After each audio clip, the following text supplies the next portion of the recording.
Hello! Je voulais faire cette petite vidéo parce que on se retrouve bientôt pour célébrer les 3 dernières fêtes de l'Éternel de l'année ensemble. Et peut-être que certains d'entre vous se demandent, mais pourquoi est-ce qu'on va faire ça déjà? Et c'est vrai que quand on parle des fêtes de l'Éternel, quand on parle de la loi en général, du Shabbat, les réactions peuvent être assez vives. Euh, on voit beaucoup de réticence. Non mais il faut faire attention, Céline, c'est pas bien de judaïser, qu'est-ce que tu fais? On n'est plus sous la loi, on est sous la grâce.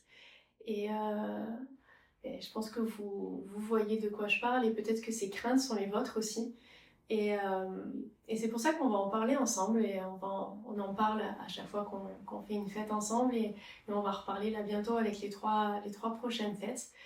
Euh, donc là, on va pas aller forcément très en profondeur, mais j'aimerais peut-être vous rassurer ou vous communiquer une curiosité et que vous ayez envie de venir célébrer avec nous ces fêtes de l'Éternel qui sont vraiment précieuses.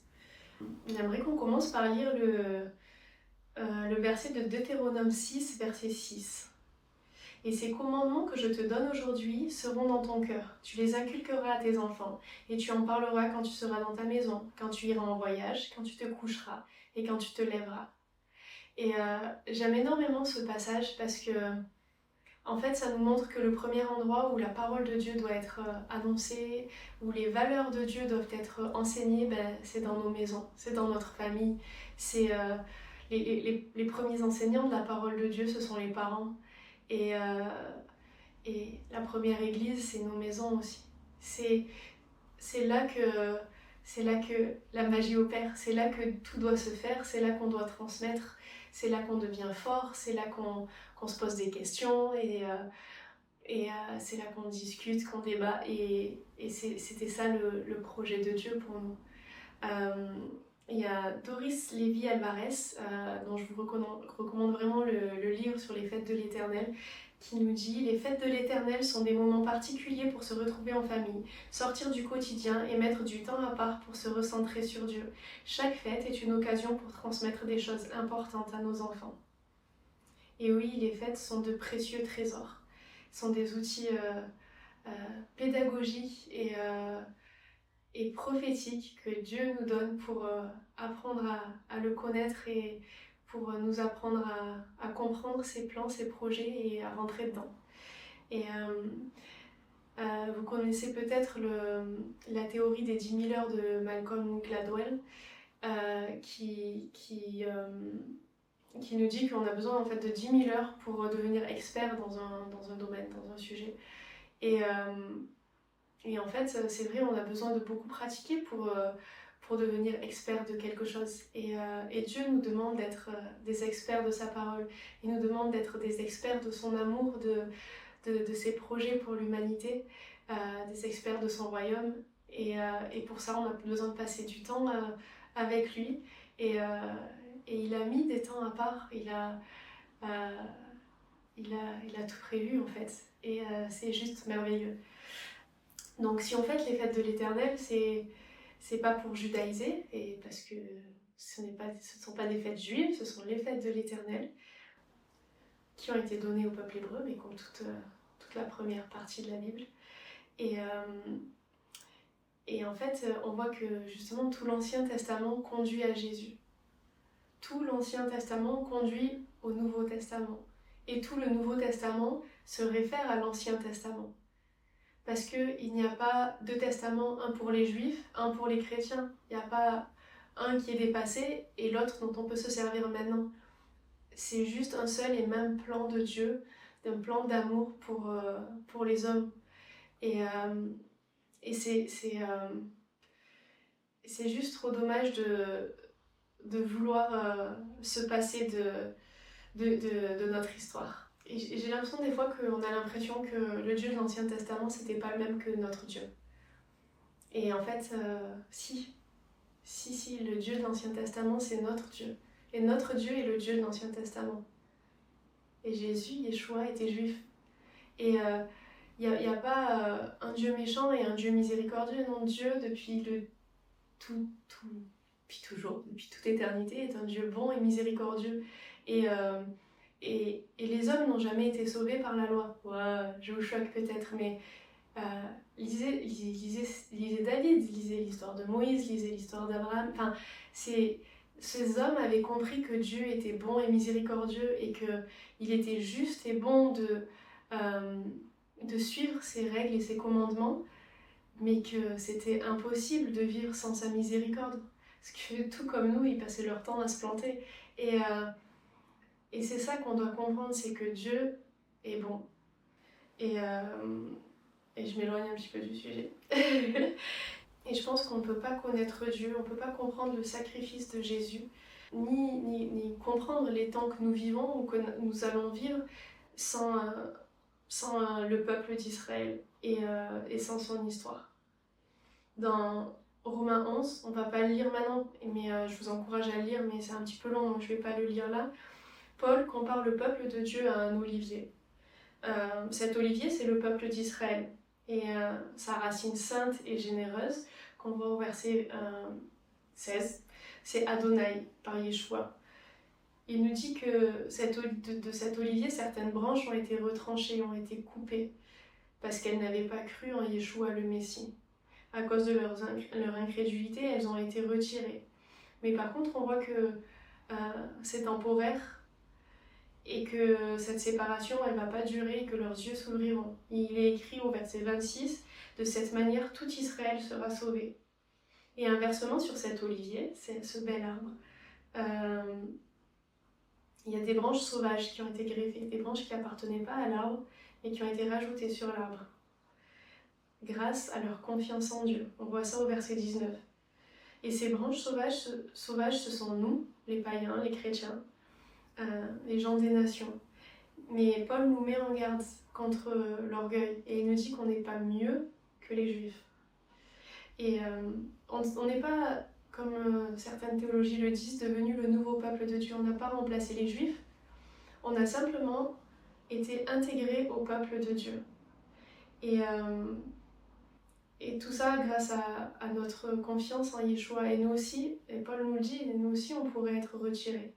Donc l'arbre qui nous porte, c'est Israël. Et ça, c'est le plan de Dieu depuis le commencement. Et on voit qu'il en parle déjà à Abraham et à Isaac. Dans Genèse 17, il est dit « On ne t'appellera plus Abraham, mais ton nom sera Abraham, car je te rends père d'une multitude de nations. » Et au chapitre 12 et ensuite au chapitre 18, Dieu refait une promesse à Abraham. Il dit « Je ferai de toi une grande nation, je te bénirai, je rendrai ton nom grand, et tu seras une source de bénédiction. Je bénirai ceux qui te béniront, et je maudirai ceux qui te maudiront, et toutes les familles de la terre seront bénies en toi. » Ensuite, au verset 24, il dit à Isaac « Toutes les nations de la terre seront bénies en ta postérité, parce qu'Abraham a obéi à ma voix, qu'il a observé mes ordres, mes commandements, mes statuts et mes lois. » On est avant Moïse et il y a déjà des commandements, des lois. Bizarre. Pardon. Il y a tellement de choses intéressantes à dire à ce sujet, c'est dingue. Bon, là, on voit du coup dans Genèse 26 que Abraham a obéi à la loi de Dieu. Et dans le Nouveau Testament, Paul mentionne plusieurs fois Abraham. Par exemple, dans la lettre aux Romains, il nous est dit que la circoncision lui a été donnée comme sceau de la justice qu'il avait obtenue par la foi. Et dans la lettre aux Galates, il nous est dit que ce sont ceux qui ont la foi qui sont fils d'Abraham. Et la lettre aux Hébreux nous dit que c'est par la foi qu'il a obéi. Donc, on voit que Abraham a été déclaré juste par la foi, mais on voit aussi que la promesse est une conséquence de l'obéissance d'Abraham. Et en fait, la loi et la foi et l'obéissance vont ensemble. Ils sont jamais séparés, c'est pas possible. L'un n'existe pas sans l'autre, ou alors au prix de l'hérésie en fait. C'est pas possible d'être sauvé par la loi, par les œuvres, en étant juste obéissant, sans faire confiance à Dieu et sans croire en son sauveur, Yeshua, le Messie, on ne peut pas être sauvé. Mais inversement, c'est bancal si on dit qu'on a la foi en Dieu mais qu'on rejette sa loi. Et peut-être que certains sont choqués par ce que je dis, mais vraiment je vous encourage à creuser le sujet parce qu'il est merveilleux. Et donc du coup, on voit que en Yeshua, on devient des fils d'Abraham. Et donc on est héritier de ses lois et de ses promesses. De ses promesses, ça je crois que tous les chrétiens sont au courant, mais aussi de ses lois. Et pour donner une image, imaginez une famille où il y a des enfants naturels et des enfants adoptés. Est-ce que vous pensez qu'il serait juste que les enfants adoptés aient des règles différentes des enfants naturels? Est-ce qu'il y aurait deux manières de vivre dans cette famille? Est-ce que... Non, moi je pense pas. C'est une famille équilibrée. Il y a des règles parce que les règles elles sont bonnes et que les parents font au mieux pour que tout se passe bien et tous les enfants ont les mêmes règles. Sinon, c'est qu'il y a un gros problème, je pense. Et, et nous, en tant qu'enfants adoptés, on a les mêmes règles que nos frères et sœurs adoptifs. Et voilà, pour la petite image. Colossiens 2, verset 16. Que personne donc ne vous juge au sujet du manger ou du boire, ou au sujet d'une fête, d'une nouvelle lune, ou des shabbats.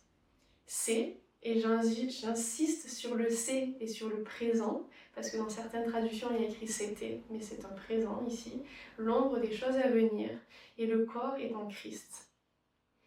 Donc ce passage, qui est souvent interprété pour dire que Paul dit aux Colossiens que les Shabbats, les fêtes, etc., c'est plus utile, je pense qu'on peut le regarder différemment. À cette époque-là, l'Église, elle était vraiment influencée par de fausses doctrines, comme le gnostisme, comme le culte des anges.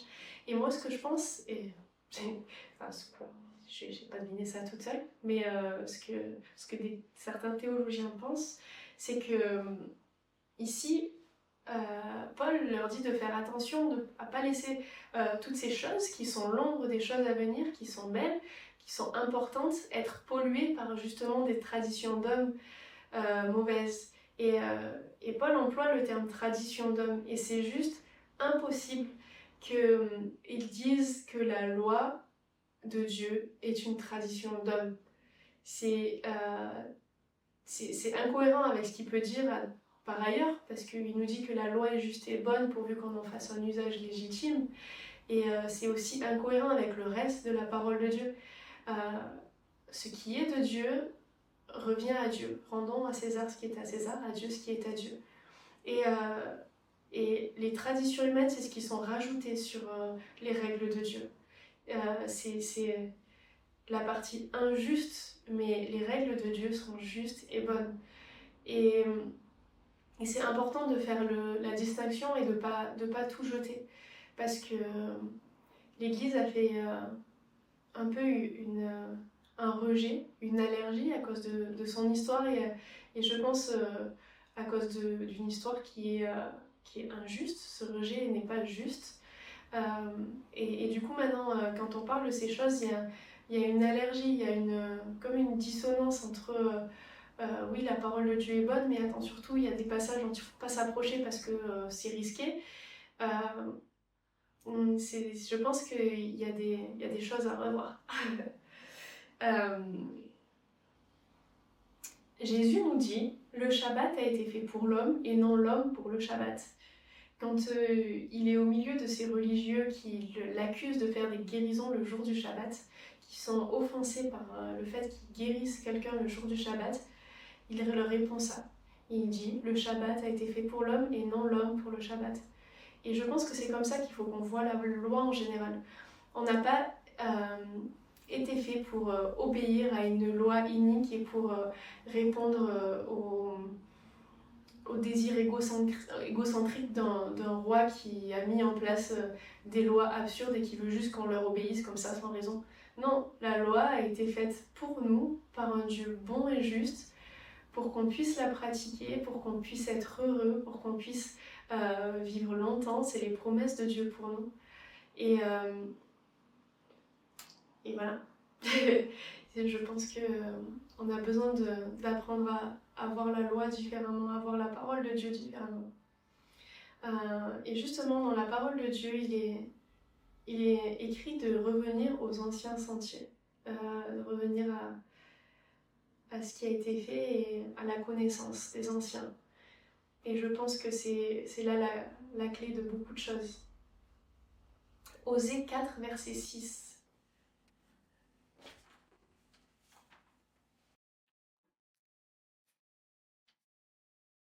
Mon peuple est détruit par manque de connaissance.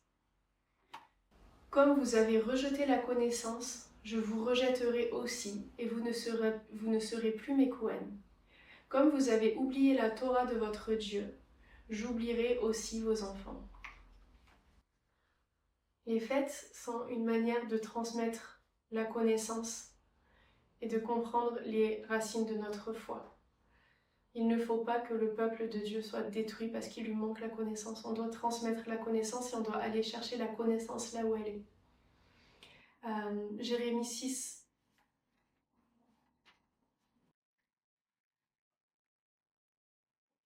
Au verset 16, je crois. Ainsi parle Adonai, arrêtez-vous sur les chemins et voyez, renseignez-vous sur les anciens sentiers. Lequel est le bon chemin? Prenez-le et trouvez du repos pour vos âmes. Mais ils disent, nous ne le prendrons pas. J'ai établi des sentinelles pour veiller sur nous. Écoutez le son du chauffard. Mais ils disent, nous n'y ferons pas attention. Et moi, je ne peux pas dire ça. Je veux étudier les anciennes voies et demander, mais quel est le bon chemin? Ben, les anciens me l'ont dit, alors je veux les écouter. Dieu me l'a dit, je veux l'écouter. Et c'est marrant, soyez attentifs au son du chauffard, au chant de la trompette. La prochaine fête de l'Éternel, c'est la fête des trompettes. Et vous allez voir, elle est passionnante, on aura plein de choses à dire dessus. Proverbe 22, 28 nous dit « Ne déplace pas la borne ancienne que tes pères ont posée ». Et je pense qu'on ne peut pas comprendre la Bible sans comprendre la culture dans laquelle elle a été écrite. Sinon, on peut lui faire dire des choses qui ne sont pas vraies, qui sont fausses. Notre mode de pensée, de fonctionner occidental, gréco-romain, est très différent de la pensée hébraïque, de la manière d'écrire, de réfléchir des auteurs de la Bible. Et c'est pour ça que c'est très important d'écouter des juifs, des rabbins, des historiens qui comprennent cette culture et qui connaissent la langue, l'hébreu. Quels sont les chemins anciens et cette connaissance dans l'Église s'est progressivement privée au fur et à mesure de l'histoire de manière injuste, je pense. Et bien en fait, il y a déjà le calendrier selon Dieu. Dans la Bible, on voit que Dieu a mis en place des choses d'une manière particulière et c'est plus comme ça qu'on les vit, c'est plus comme ça qu'on les comprend. Et de revenir à ça nous aide à comprendre la Bible. Déjà dans Genèse 1 au verset 14, Dieu dit qu'il y ait des luminaires dans l'étendue du ciel pour séparer le jour d'avec la nuit, que ce soit des signes pour marquer les époques, les jours et les années. Le mot époque, marquer les époques, en hébreu c'est le mot moed, qui veut dire temps fixé, solennel. Dans Lévitique 23 au verset 2, Dieu dit « Parle aux enfants d'Israël, et tu leur diras, les fêtes de l'Éternel que vous publierez seront de saintes convocations. » Et là, les fêtes de l'Éternel, c'est le même mot qui revient, moed. Donc de la même manière que le soleil et la lune sont là pour fixer les époques dans nos vies, les fêtes de l'Éternel sont aussi là pour fixer un rythme dans nos vies, fixer des moments, des rendez-vous divins. Et ce qui est très intéressant aussi, c'est que ce mot moed, c'est aussi celui qui est utilisé pour parler de la tente d'assignation. Vous savez, ce lieu où Dieu donnait rendez-vous à Moïse pour qu'il vienne lui parler. Cette tente sainte, ce lieu saint où se trouvait l'arche de l'Alliance. Et les fêtes de l'Éternel, ce sont de saintes convocations. C'est Dieu qui nous dit « Viens passer du temps et viens parler avec moi ». C'est juste extraordinaire. Et dans la Bible, on voit que la notion de jour commence le soir et s'achève à la fin de la journée.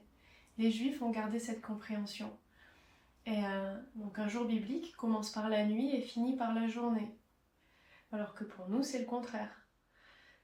Genèse 1, verset 5. Ainsi, il y eut un soir et il y eut un matin. Ce fut le premier jour.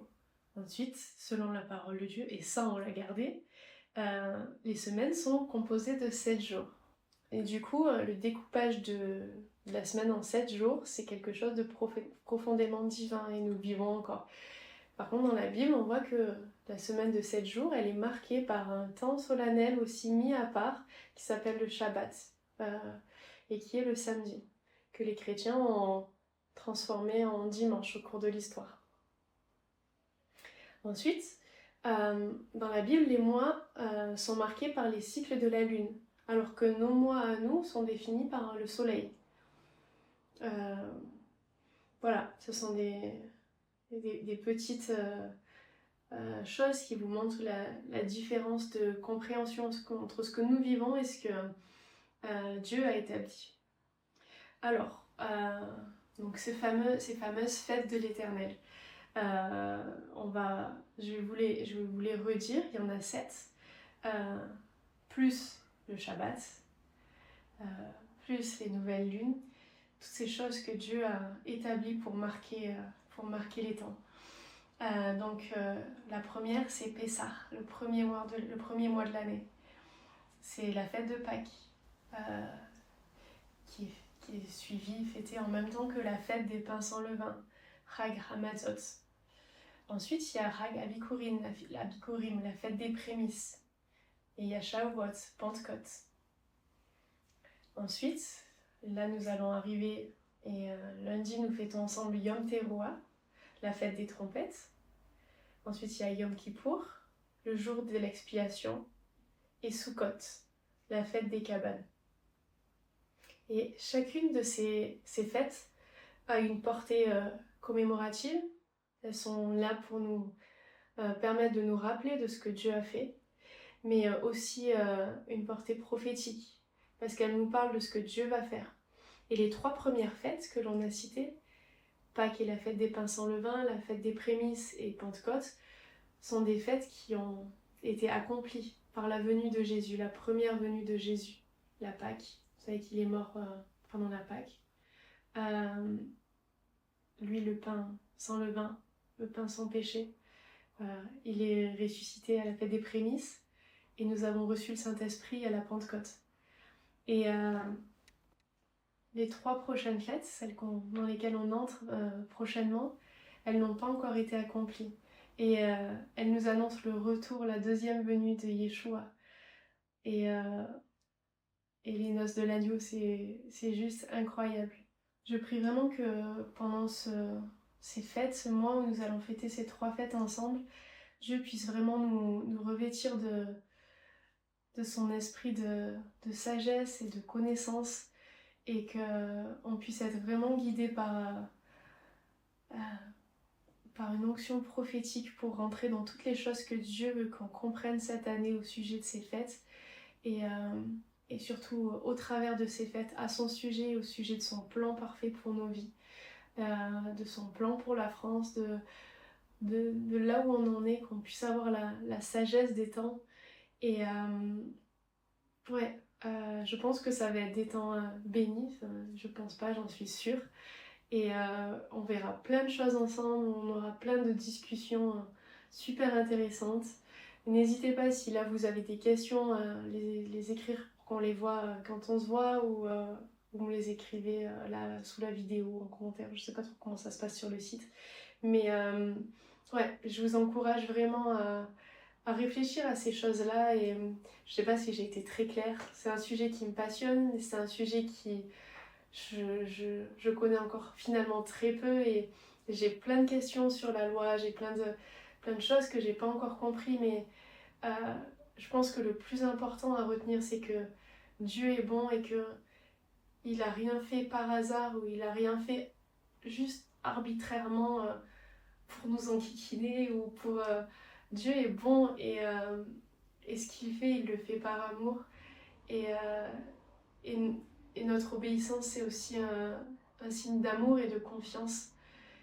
Et ouais, je pense qu'on a beaucoup à apprendre dans ce domaine-là. Et, et si vous êtes chaud patate, on verra tout ça ensemble et on apprendra ensemble et on grandira ensemble dans ces choses-là et ça sera juste trop cool. Voilà. Et voilà, je crois que j'ai à peu près tout dit et merci pour votre écoute et on se voit très vite. Et voilà, à bientôt. Au revoir.